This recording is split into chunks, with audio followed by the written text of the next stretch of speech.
I got into a car accident and told my BF I was pressing charges, but he warned me to be careful because he's representing the other guy in court. I just smiled and said, "Good thing we're already in court, because now I can do this," and oh boy, he's furious. About 10 days ago, I, 25F, was in a car accident that was absolutely not my fault.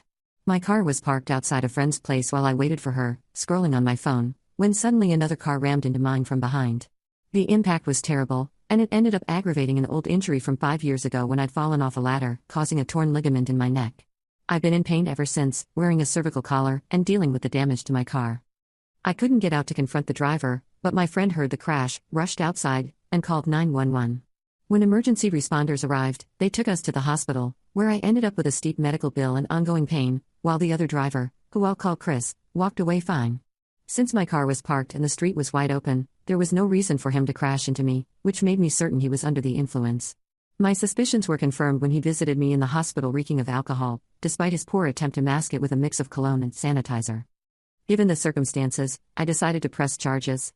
But since Chris is well connected, the DA dismissed it as a simple accident, trying to make it sound like he was avoiding an animal or something, which was absurd. I later learned that Chris is related to a prominent businessman, likely the reason he managed to sidestep accountability. I knew my car repair would be covered by insurance, but I had a lot more at stake than that. With medical bills of nearly $22,000 for tests, an x-ray, the collar, and other treatments, I wasn't ready to let him off with just an apology. My own bakery covers my usual expenses, but $22,000 is no small amount for me, and I didn't think I should have to pay for this out of pocket. So, I decided to sue. Since my boyfriend, 29M, is a lawyer, he was my first choice. When I brought it up over dinner, though, he seemed uneasy and suggested I let it go, saying it wouldn't be worth the fight. I was shocked that he didn't want to help me. He even called the case petty, which hurt more than I expected, making me rethink our relationship. I had always been conscious of our differences in income and social status but never thought he'd make me feel inferior for it. After that night, I didn't speak to him and asked the cousin who recently graduated from law school to help with my case. She was eager to represent me, and I had planned to end things with my boyfriend later in the week since he'd been so dismissive. But before I got the chance, he contacted me.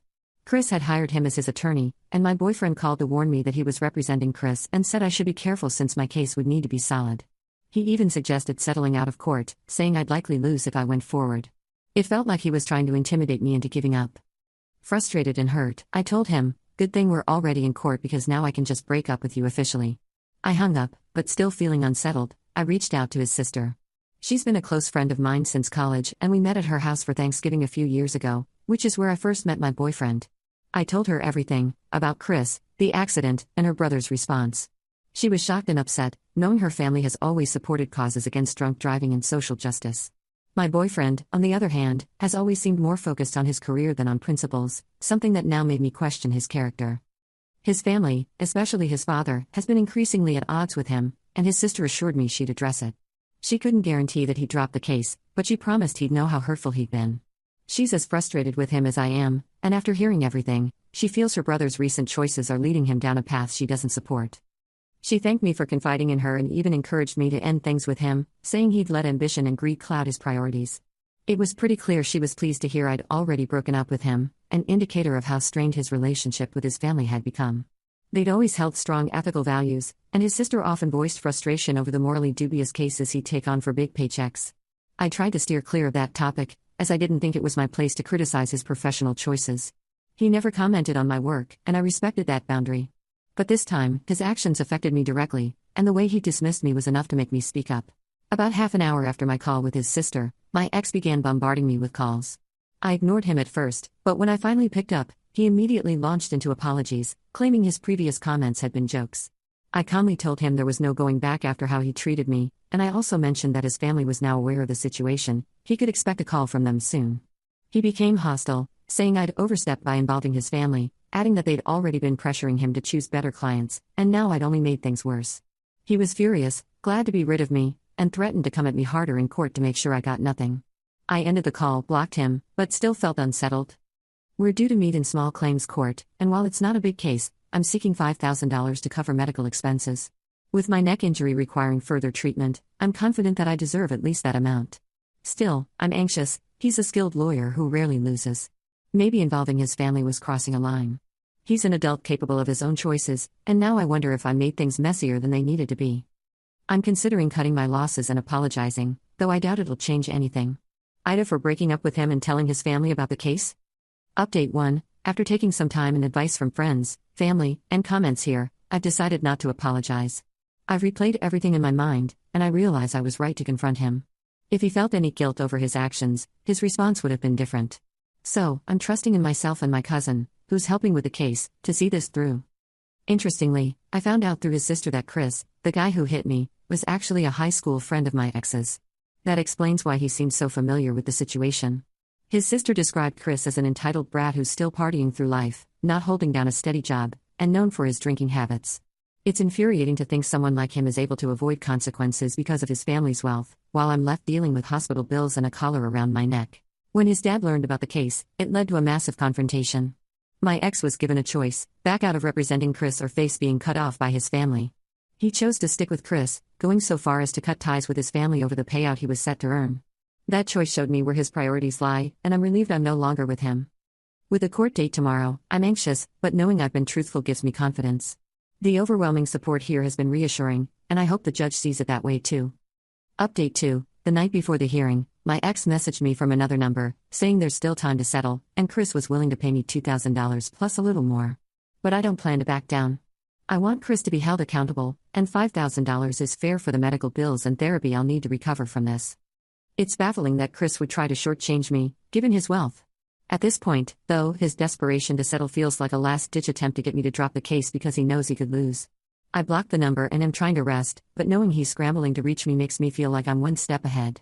I'm hopeful things will go in my favor tomorrow. Update 3. Hey, everyone. We finally had the hearing today, and it went better than I'd expected. We were the last case of the day, and my cousin did an amazing job presenting everything. Of course, my ex is more experienced in the courtroom, so he managed to secure a second hearing, which wasn't what I'd hoped for. I'll spare the details since they're technical and frustrating. The idea of another hearing just means more time, energy, and money spent. Luckily, my cousin's family, so her rate is manageable, but even so, this isn't how I wanted things to go.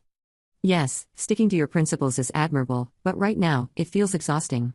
We had solid evidence, but so did they, probably collected through shady means. I wouldn't put it past them to have pulled a few strings. I was in a pretty foul mood as I waited for my cab, but then my ex walked over to chat, making things even worse. He began telling me that Chris's father had finally cut him off after the accident, saying it was the last straw. Chris was apparently down to his last few thousand and struggling to pay what I was asking. That was supposedly why he'd suggested settling for a lower amount. Ignoring him didn't work. He went on about how I should be considerate and that it was unlike me to act so greedy. Eventually, I snapped. I told him I was saving my consideration for people who actually deserved it and that Chris, his friend, wasn't one of them. Chris's family could always help him out if needed. They had enough money and influence to do so, clearly shown by their push for a second hearing. Unlike them, I couldn't rely on anyone to bail me out, so no, I wasn't heartless or greedy. I was just standing up for myself. He didn't have much to say after that, just stared at me, speechless. When my cab arrived, I left him standing there, feeling a bit better but still frustrated that we couldn't wrap things up. Update 4. Hi, everyone. It's been about 3 weeks, and I'm happy to say I finally received the compensation I was due. Just as expected, Chris's family bailed him out last minute, but at least the verdict was in my favor. After the judgment, my ex didn't try to talk to me outside court. Instead, a few hours after I got home, he actually showed up at my door with roses, asking me to give him another chance. He claimed to be genuinely sorry for how he'd acted, saying he'd always known he was going to lose and that his pride had made him act out. He asked me to consider getting back together, but I simply slammed the door in his face. I told him I had no interest in his fake apologies or his excuses. His arrogant behavior in court was his true self, and I had no desire to be with someone so unethical and cold. I warned him that if he didn't leave, I'd report him for harassment. He got the message and left without another word. Later, I called his sister and told her everything, and she fully supported my decision. She also mentioned that their parents were still refusing to speak with him, and he hadn't apologized to them either, not surprising, given that his father, once a respected lawyer, had taught him better. It's clear now that he's been ungrateful and selfish, and I'm relieved to see him for who he truly is. Now, I'm ready to focus on moving forward and healing, both physically and emotionally. It's time to leave this chapter behind.